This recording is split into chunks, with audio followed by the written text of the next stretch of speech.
لیکن ڈیڈ اگر آپ باری کی انگیجمنٹ میری شادی سے پہلے کر دیں گے تو اس طرح انایا کی حقیقت کھل کے سب کے سامنے آ جائے گی.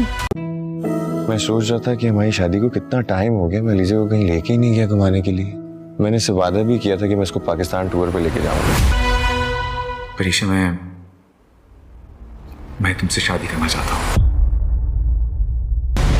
میں نے سوچ رکھا ہے تمہاری شادی کے فوراً بعد باری کی شادی ہو جائے گی. پریشا باری سے شادی کے لیے ہاں کرنے والی ہے اور وہیں دوسری طرف منال کو یہ بات معلوم ہے انایا کا اصل چہرہ کیا ہے, اسی لیے وہ اپنے باپ شایان کے پاس آتی ہے اور آ کر اسے یہی بات کہتی ہے میری شادی سے پہلے آپ کو باری کی انگیجمنٹ کروا دینی چاہیے. تو شایان اپنی بیٹی منال سے یہی بات کہتا ہے میں نے یہی سوچا ہوا ہے تمہاری شادی کے فوراً بعد میں باری کی شادی بھی کروا دوں گا. تو منال اپنے باپ کو اسی بات پر راضی کرنے کی کوشش کر رہی ہوتی ہے. آپ کو ایسا نہیں کرنا چاہیے, میں انایا کا اصل چہرہ سب کے سامنے لانا چاہتی ہوں. جیسے ہی آپ نے باری کی انگیجمنٹ کہیں اور کروا دی تو انایا کا اصل چہرہ سب کے سامنے آ جائے گا. تو شایان یہی بات سوچنے پر مجبور ہو جائے گا کہ اسے ایسا کرنا چاہیے. اور وہیں دوسری طرف منال باری کے پاس آئے گی اور آ کر اسے یہی بات بتائے گی کہ میں نے بابا کو اس بات پر راضی کر لیا ہے کہ میری شادی سے پہلے وہ تمہاری انگیجمنٹ کروا دے, اسی لیے تمہیں پریشے کو اس بات کے لیے راضی کرنا ہوگا کہ وہ تم سے شادی کرے اور تمہیں ہمت کر کے اسے اپنے دل کی بات بھی بتانی ہوگی. تو باری سوچ میں پڑ جاتا ہے اور باری کے پاس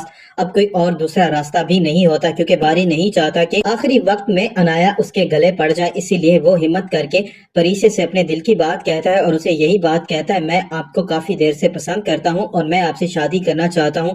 اور باری کے منہ سے یہ بات سننے کے بعد پریشے ہکی بکی رہ جائے گی اور اسے یقین نہیں آ رہا ہوگا کہ باری اس سے ایسی کیسے بات کر سکتا ہے. پریشے کو تو یہی لگتا ہے کہ باری اسے پسند نہیں کرتا اور ہمیشہ ان دونوں کے درمیان نوک جھوک ہی چلتی رہتی ہے.